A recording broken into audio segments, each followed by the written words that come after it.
Today's reading, Pride and Prejudice by Jane Austen, chapters 1 to 3, read by Chris Gorringe. Chapter 1. It is a truth universally acknowledged that a single man in possession of a good fortune must be in want of a wife. However little known the feelings or views of such a man may be on his first entering a neighbourhood, this truth is so well fixed in the minds of the surrounding families that he is considered the rightful property of some one or other of their daughters. "My dear Mr. Bennet," said his lady to him one day, "have you heard that Netherfield Park is let at last?" Mr. Bennet replied that he had not. "But it is," returned she, "for Mrs. Long has just been here, and she told me all about it." Mr. Bennet made no answer. "Do you not want to know who has taken it?" cried his wife impatiently. "You want to tell me, and I have no objection to hearing it." This was invitation enough. "Why, my dear, you must know.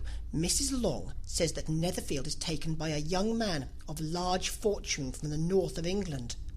That he came down on Monday in a chaise and four to see the place, and was so much delighted with it that he agreed with Mr. Morris immediately that he is to take possession before Michaelmas, and some of his servants are to be in the house by the end of the week." "What is his name?" "Bingley." "Is he married or single?" "Oh, single, my dear, to be sure. A single man of large fortune, 4,000 or 5,000 a year. What a fine thing for our girls!" "How so? How can it affect them?" "My dear Mr. Bennet," replied his wife, "how can you be so tiresome? You must know that I am thinking of his marrying one of them." "Is that his design in settling here?" "Design? Nonsense! How can you talk so? But it is very likely that he may fall in love with one of them, and therefore you must visit him as soon as he comes." "I see no occasion for that. You and the girls may go, or you may send them by themselves, which perhaps will be still better; for as you are as handsome as any of them, Mr. Bingley might like you the best of the party." "My dear, you flatter me. I certainly have had my share of beauty, but I do not pretend to be anything extraordinary now. When a woman has 5 grown-up daughters, she ought to give over thinking of her own beauty. In such cases a woman has not often much beauty to think of. But, my dear, you must indeed go and see Mr. Bingley when he comes into the neighbourhood. It is more than I engage for, I assure you. But consider your daughters. Only think what an establishment it would be for one of them. Sir William and Lady Lucas are determined to go, merely on that account, for in general, you know, they visit no newcomers. Indeed, you must go, for it will be impossible for us to visit him if you do not. You are over-scrupulous, surely. I dare say Mr. Bingley will be very glad to see you, and I will send him a few lines by you to assure him of my hearty consent to his marrying whichever he chooses of the girls, though I must throw in a good word for my little Lizzie. I desire you will do no such thing. Lizzie is not a bit better than the others. I'm sure she is not half so handsome as Jane, nor half so good-humoured as Lydia, but you are always giving her the preference." "They have none of them much to recommend them," replied he. "They are all silly and ignorant like other girls, but Lizzie has something more of quickness than her sisters." "Mr. Bennet, how can you abuse your own children in such a way? You take delight in vexing me. You have no compassion for my poor nerves." "You mistake me, my dear. I have a high respect for your nerves. They are my old friends. I've heard you mention them with consideration these last 20 years at least. Ah, you do not know what I suffer. But I hope you will get over it, and live to see many young men of 4,000 a year come into the neighbourhood. It will be no use to us if 20 such should come, since you will not visit them. Depend upon it, my dear, that when there are 20, I will visit them all." Mr. Bennet was so odd a mixture of quick parts, sarcastic humour, reserve, and caprice, that the experience of 23 years had been insufficient to make his wife understand his character. Her mind was less difficult to develop. She was a woman of mean understanding, little information, and uncertain temper. When she was discontented, she fancied herself nervous. The business of her life was to get her daughters married. Its solace was visiting and news. Chapter 2. Mr. Bennet was among the earliest of those who waited on Mr. Bingley. He had always intended to visit him, though to the last always assuring his wife he should not go. Until the evening after the visit was paid, she had no knowledge of it. It was then disclosed in the following manner. Observing his second daughter employed in trimming a hat, he suddenly addressed her with, "I hope Mr. Bingley will like it, Lizzie." "We are not in a way to know what Mr. Bingley likes," said her mother resentfully, "since we are not to visit." "But you forget, mamma," said Elizabeth, "that we shall meet him at the assemblies, and that Mrs. Long promised to introduce him." "I do not believe Mrs. Long will do any such thing. She has 2 nieces of her own. She is a selfish, hypocritical woman, and I have no opinion of her." "No more have I," said Mr. Bennet, "and I am glad to find that you do not depend on her serving you." Mrs. Bennet deigned not to make any reply, but unable to contain herself, began scolding one of her daughters. "Don't keep coughing so, Kitty, for heaven's sake. Have a little compassion on my nerves. You tear them to pieces." "Kitty has no discretion in her coughs," said her father. "She times them ill." "I do not cough for my own amusement," replied Kitty fretfully. "When is your next ball to be, Lizzie?" "Tomorrow fortnight." "Ay, so it is," cried her mother, "and Mrs. Long does not come back till the day before, so it will be impossible for her to introduce him, for she will not know him herself." "Then, my dear, you may have the advantage of your friend, and introduce Mr. Bingley to her." "Impossible, Mr. Bennet, impossible, when I am not acquainted with him myself. How can you be so teasing?" "I honour your circumspection. A fortnight's acquaintance is certainly very little. One cannot know what a man really is by the end of a fortnight. But if we do not venture, somebody else will, and after all, Mrs. Long and her daughters must stand their chance. And therefore, as she will think it an act of kindness, if you decline the office, I will take it on myself." The girls stared at their father. Mrs. Bennet said only, "Nonsense, nonsense." "What can be the meaning of that emphatic exclamation?" cried he. "Do you consider the forms of introduction and the stress that is laid on them as nonsense? I cannot quite agree with you there. What say you, Mary? For you are a young lady of deep reflection, I know, and read great books and make extracts." Mary wished to say something sensible, but knew not how. "While Mary is adjusting her ideas," he continued, "let us return to Mr. Bingley." "I am sick of Mr. Bingley," cried his wife. "I am sorry to hear that, but why did you not tell me that before? If I had known as much this morning, I certainly would not have called on him. It is very unlikely, but as I have actually paid the visit, we cannot escape the acquaintance now." The astonishment of the ladies was just what he wished, that of Mrs. Bennet perhaps surpassing the rest, though when the first tumult of joy was over, she began to declare that it was what she had expected all the while. "How good it was in you, my dear Mr. Bennet! But I knew I should persuade you at last. I was sure you loved your girls too well to neglect such an acquaintance. Well, how pleased I am! And it is such a good joke, too, that you should have gone this morning and never said a word about it till now."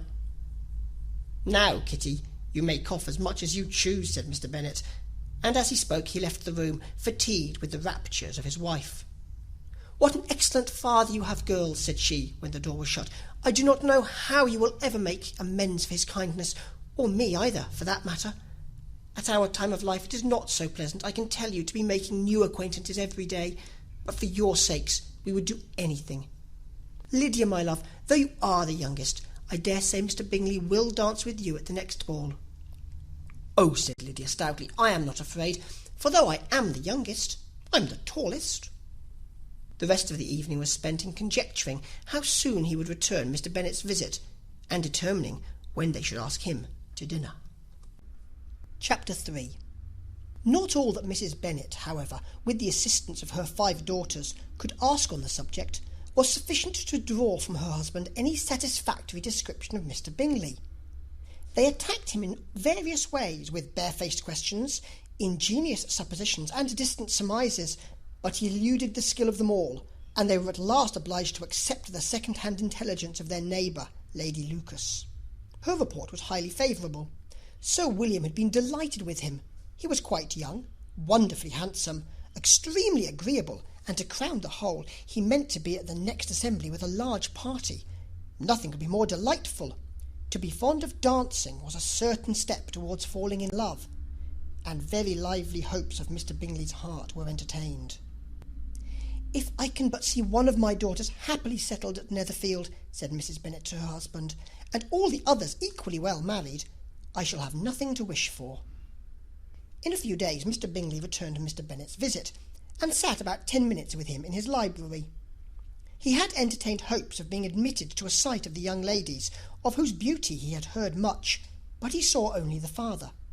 The ladies were somewhat more fortunate, for they had the advantage of ascertaining from an upper window that he wore a blue coat and rode a black horse.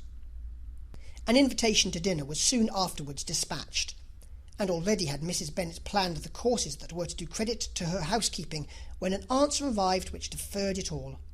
Mr. Bingley was obliged to be in town the following day, and consequently unable to accept the honour of their invitation, etc. Mrs. Bennet was quite disconcerted. She could not imagine what business he could have in town so soon after his arrival in Hertfordshire, and she began to fear that he might be always flying about from one place to another, and never settled at Netherfield, as he ought to be.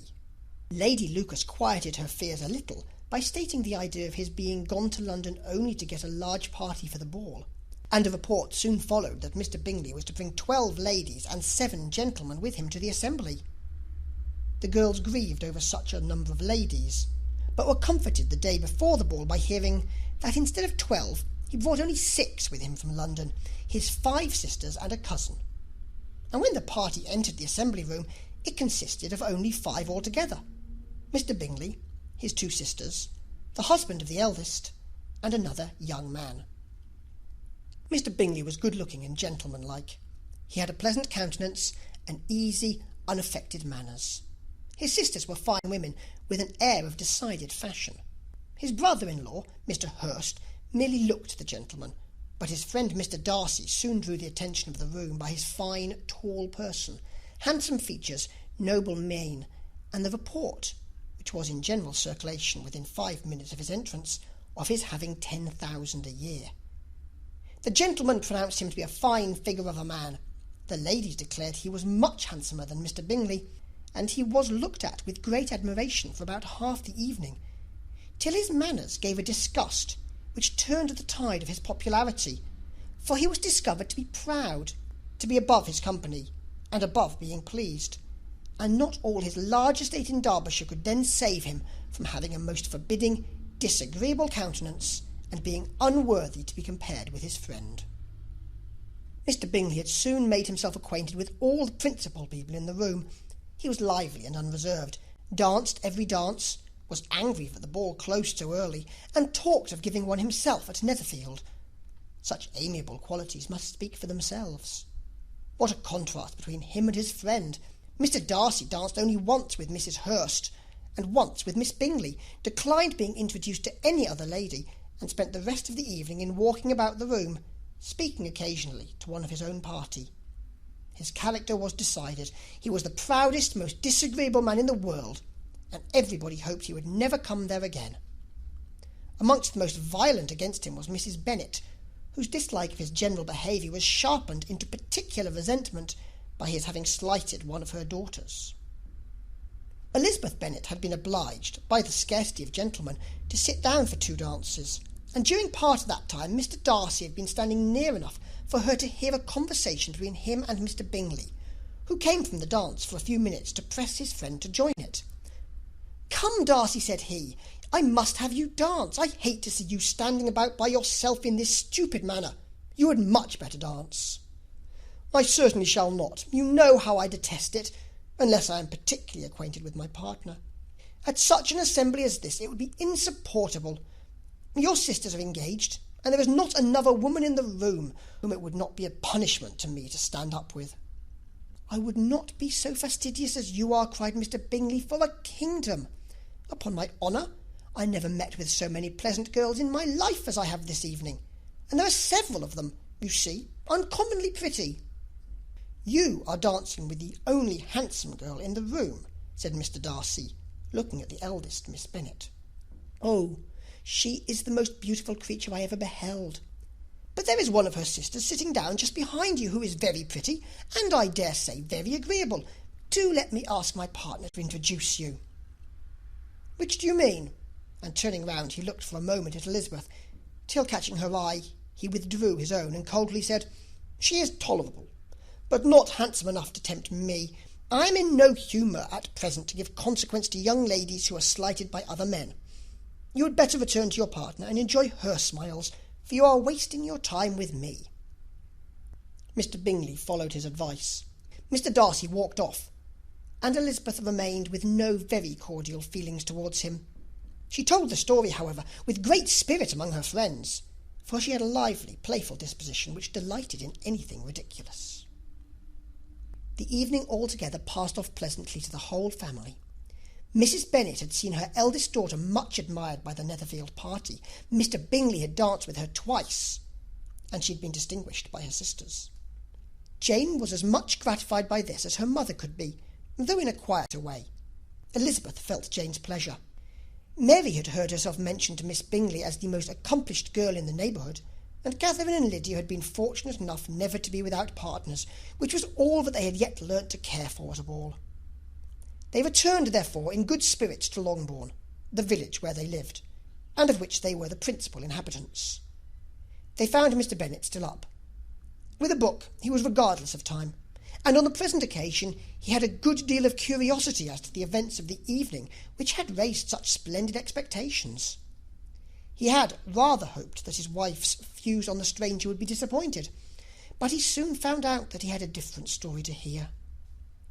"Oh, my dear Mr. Bennet," as she entered the room, "we have had a most delightful evening, a most excellent ball. I wish you had been there. Jane was so admired, and nothing could be like it. Everybody said how well she looked, and Mr. Bingley thought her quite beautiful and danced with her twice. Only think of that, my dear.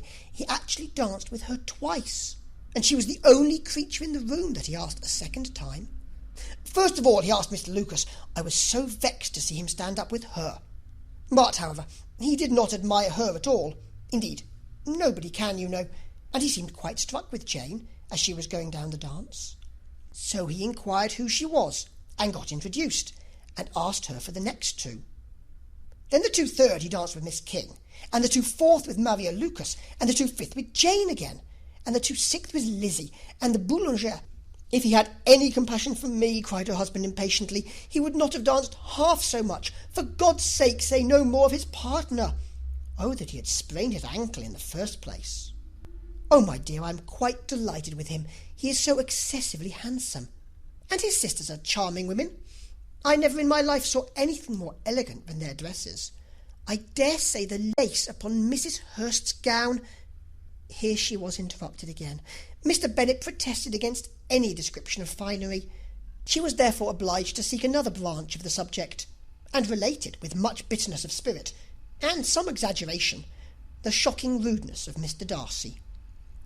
"But I can assure you," she added, "that Lizzie does not lose much by not suiting his fancy, for he is a most disagreeable, horrid man, not at all worth pleasing. So high and so conceited that there was no enduring him. He walked here and he walked there, fancying himself so very great. Not handsome enough to dance with. I wish you had been there, my dear, to have given him one of your set-downs. I quite detest the man." This is the end of chapter 3.